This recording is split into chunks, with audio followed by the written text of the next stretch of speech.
Welcome to the Crazy Alchemist podcast, where alchemy, occultism, and strange history come alive. The Palazzo at Via Toledo 368 in Naples still stands. You can book a bed there today, sleep in its frescoed rooms. Most guests have no idea whose house this was, or what was written here that could have changed the course of European history. In 1558, the man who lived in this palazzo published a recipe, a simple one, a fat base mixed with certain plants rubbed into warmed skin. The recipe proved that women accused of flying to the Witches Sabbath were not consorting with demons, they were unconscious on the floor, hallucinating. If anyone in power had listened, it might have slowed the machine that burned tens of thousands of people across Europe over the next 2 centuries. Nobody listened. The church made him cut the recipe from his book. A French jurist wanted him burned at the stake for publishing it. The recipe vanished from the 1589 edition of his masterwork and stayed buried for 400 years until a German professor rubbed the ointment on his own skin in 1960 and confirmed that it worked. His name was Giambattista della Porta. They called him the Professor of Secrets. Before we get to the recipe, the word secrets needs explaining. It has shifted since the 16th century. When Della Porta and his contemporaries used the word Segreti, they did not mean information someone was hiding from you. The Latin secretum comes from secerna, meaning to set apart.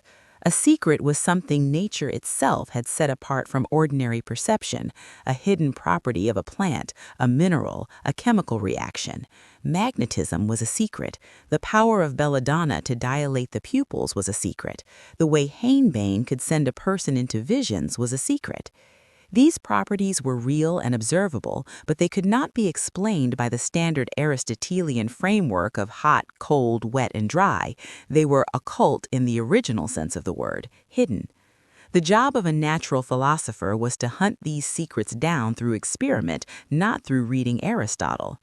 By the 1580s, an Italian writer named Tommaso Garzoni cataloged over 500 professions and identified a distinct professional class, the professori di segreti, the professors of secrets.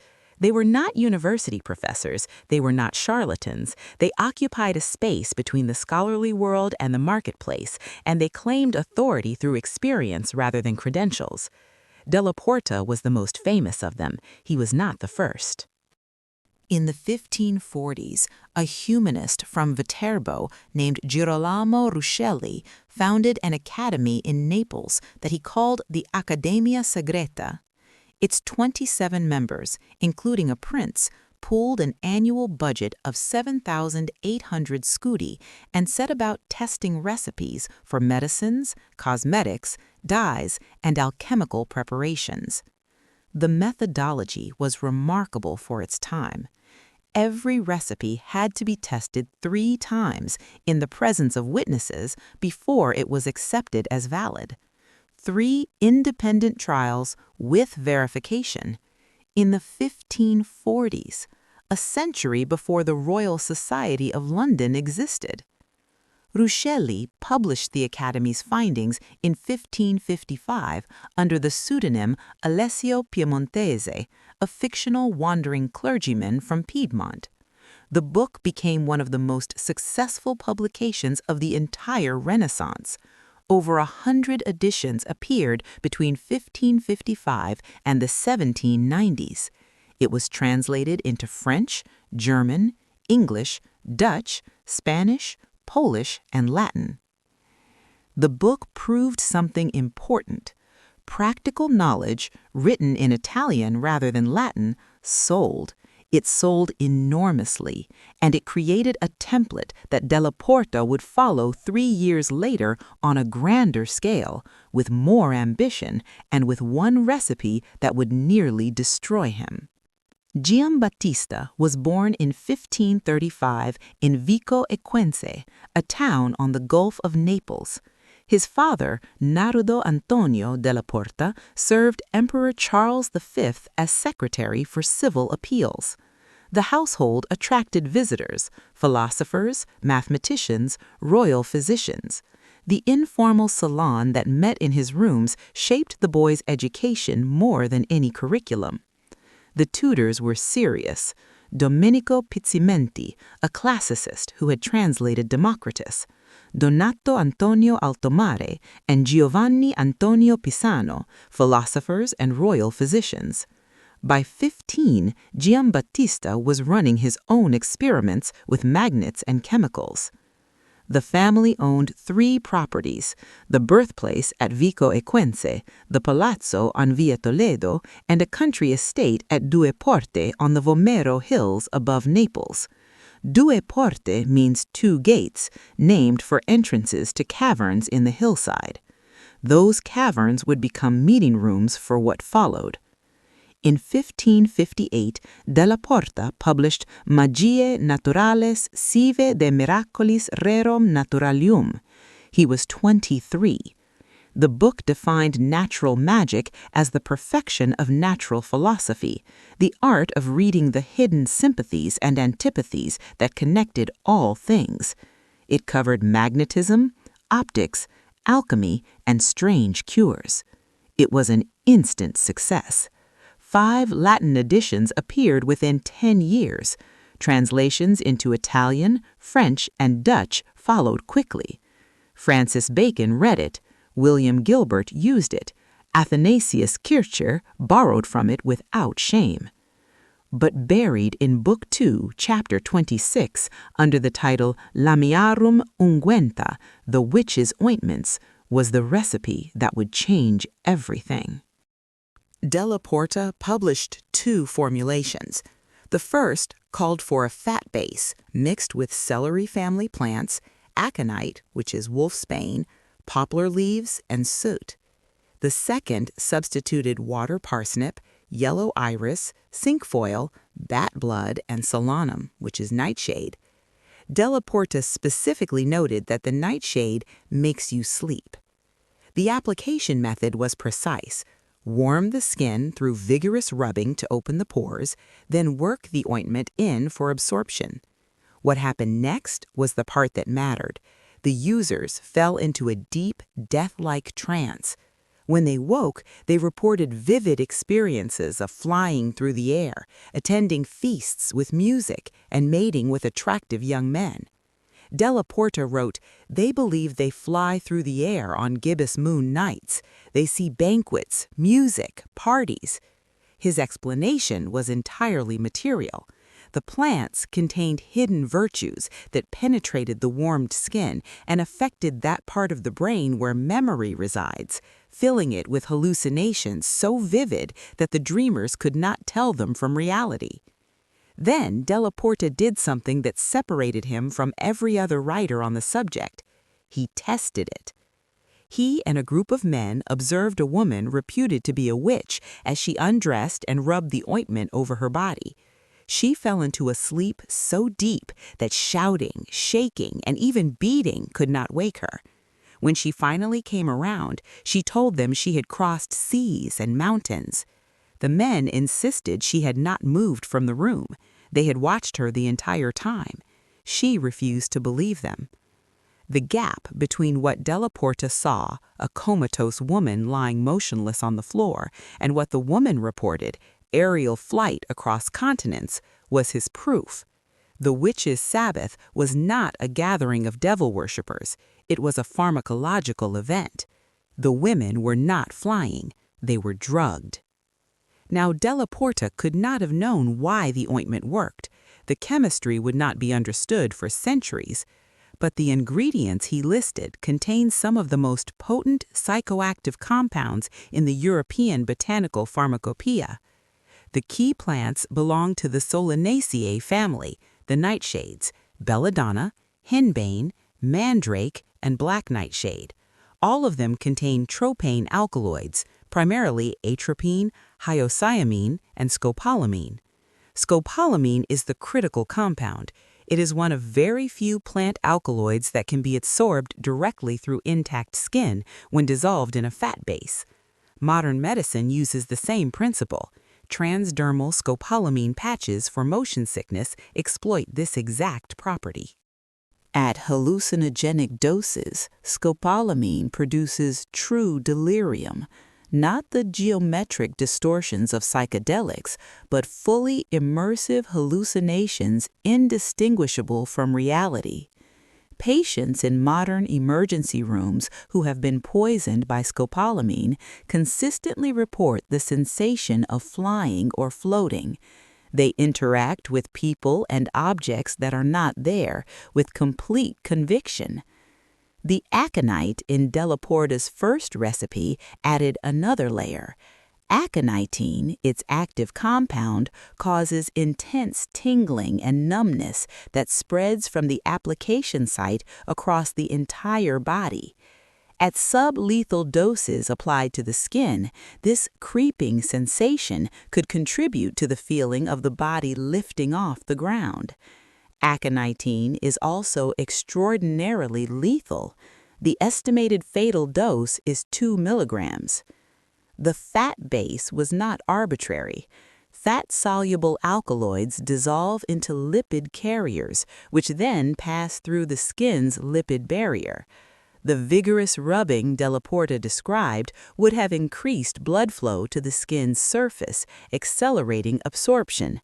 This is the same principle behind modern transdermal drug delivery systems. The ointment worked because it was, in modern terms, a transdermal delivery system for a cocktail of anticholinergic deliriants. The women who rubbed it on their bodies experienced exactly what modern pharmacology would predict: deep sedation followed by vivid, immersive hallucinations of flight. To understand why this recipe was so dangerous to publish, you need to understand the theological war it walked into. For centuries, the Church's official position on witchcraft had been surprisingly moderate. The Canon Episcopi, a church document from around 906 AD, declared that women who believed they flew through the night sky in the train of the goddess Diana were deluded. The flights were illusions. They were not physically real. Anyone so foolish as to believe otherwise was themselves deceived. This position held for 500 years, then it reversed. In 1487, Heinrich Kramer published the Malleus Maleficarum, the witch-hunting manual that argued witchcraft was real, physical, and effective. Witches really did fly. They really did consort with demons. Pope Innocent VIII's bull of 1484 gave inquisitorial sanction to this new position. The reversal fueled the witch craze that burned tens of thousands across Europe. The legal logic rested on a specific chain. Witchcraft involved a conscious pact with the devil. This pact constituted treason against God. Therefore, witchcraft was the most serious crime possible, warranting execution. Judges were authorized to use torture and convict on circumstantial evidence. Della Porta's recipe blew a hole through this chain. If the Sabbath was a hallucination caused by plants, there was no flight. If there was no flight, there was no gathering. If there was no gathering, there was no pact with the devil. If there was no pact, there was no treason against God. If there was no treason, there was no crime. The entire prosecution apparatus collapsed. Jean Bodin, the French jurist and political philosopher, understood this immediately. In his 1580 work on demonology, he damned Della Porta as an grand sorcier Neapolitan, a great Neapolitan sorcerer. Bodin wanted Della Porta burned at the stake. His reasoning was twofold. By publishing the recipe, Della Porta was spreading the devil's tools. By explaining the Sabbath as a drug trip, he was providing witches with a defense and undermining the entire prosecution system. But the recipe also had defenders. In 1563, the Dutch physician Johann Weyer published one of the first major medical arguments against witch persecution. Weyer used Della Porta's ointment experiment as concrete proof that women confessing to flying were not flying. They were sick, deluded, or drugged. They needed treatment, not execution. In 1584, the English writer Reginald Scot cited Della Porta in The Discovery of Witchcraft, noting that the experiment greatly undermined the opinion of those who wrote in absolute maintenance of witches' transportations. In 1631, the Jesuit priest Friedrich von Spee published a devastating attack on witch trials. Spee had personally accompanied condemned women to execution and became convinced they were innocent. He cited Della Porta's recipe as evidence that confessions could be explained naturally, which undermined the entire basis for burning people. The chain runs: Della Porta in 1558, to Weyer in 1563, to Scot in 1584, to Spee in 1631. Each writer used the same recipe as ammunition against the same machine. The recipe was not obscure esoterica. It was a live weapon in a legal and theological war that lasted 2 centuries and killed thousands. The success of Magia Naturalis drew visitors to Della Porta's door. Around 1560, he formalized these gatherings into the Accademia dei Segreti, the Academy of Secrets. The admission requirement was straightforward. To join, you had to demonstrate that you had discovered a new secret of nature unknown to the rest of humanity. Members called themselves the Otiosi, the men of leisure, a name that carried aristocratic irony. These were experimenters, physicians, and natural philosophers pooling their findings. The meetings took place at Della Porta's palazzo and at the family estate at Due Porte, where underground chambers beneath the villa served as meeting rooms. The historian Benedetto Croce visited the site centuries later and found archaeological evidence of these subterranean spaces. A group of men meeting in underground caverns to share secrets of nature while their leader was already under suspicion for publishing witchcraft recipes. The Inquisition drew the obvious conclusion. The trouble began in the early 1570s. Rumors of necromancy reached Rome from Naples. People called Della Porta Indovino, fortune-teller, and Mago, magician. Denunciations followed. The Roman Holy Office opened legal proceedings. Cardinal Luigi d'Este repeatedly invited Della Porta to Rome between 1579 and 1587, ostensibly for research, but practically to shield him during his trial. Without that protection, the outcome might have been different. The Academy of Secrets was shut down around 1580 by order of Pope Gregory XIII. In 1583, Magia Naturalis was placed on the Madrid Index of Prohibited Books. The specific trigger was Della Porta's naturalistic approach to witchcraft. The flying ointment recipe was the focal point, but the deeper threat was his entire project, explaining seemingly supernatural phenomena through hidden natural causes. This reduced the domain where demonic explanations were necessary. One faction within the Church understood this as a direct challenge to Orthodox theology. In 1586, Della Porta was summoned before the Neapolitan Inquisition and given a specific instruction: stop publishing on divinatory and magical arts, write comedies instead. In 1592, all of Della Porta's philosophical works were banned. The ban was not lifted until 1598. By 1585, he had become a lay brother of the Jesuits, devoting 1 day per week to charitable work. Whether this was faith or a condition of his continued freedom is unclear, probably both. The Inquisition kept him under lifelong surveillance until his death in 1515. In 1589, Della Porta published the vastly expanded second edition of Magia Naturalis, 20 books instead of 4. It was an encyclopedia of everything he had learned in 30 years. optics and the camera obscura, magnetism, cosmetics, distillation, perfumes, gunpowder, steelwork, cooking, invisible writing, pneumatic devices. The flying ointment recipe was gone. Book 2, Chapter 26, the chapter that had made him famous and nearly destroyed him, had been removed. The Italian translator wrote to readers, "So as not to inflame the curiosity of the impious, we shall silence these compositions." The 1589 edition kept chapters on soporific medicines, how to cause sleep with mandrake, with nightshade, a sleeping apple. The ingredients were the same, the conclusion was missing, the recipe had been amputated from its meaning. The 1658 English translation was based on the censored 1589 edition. For most English-speaking readers, the flying ointment never existed. Della Porta published over 20 books across fields than any single person should reasonably have attempted. In 1563, he published a treatise on cryptography.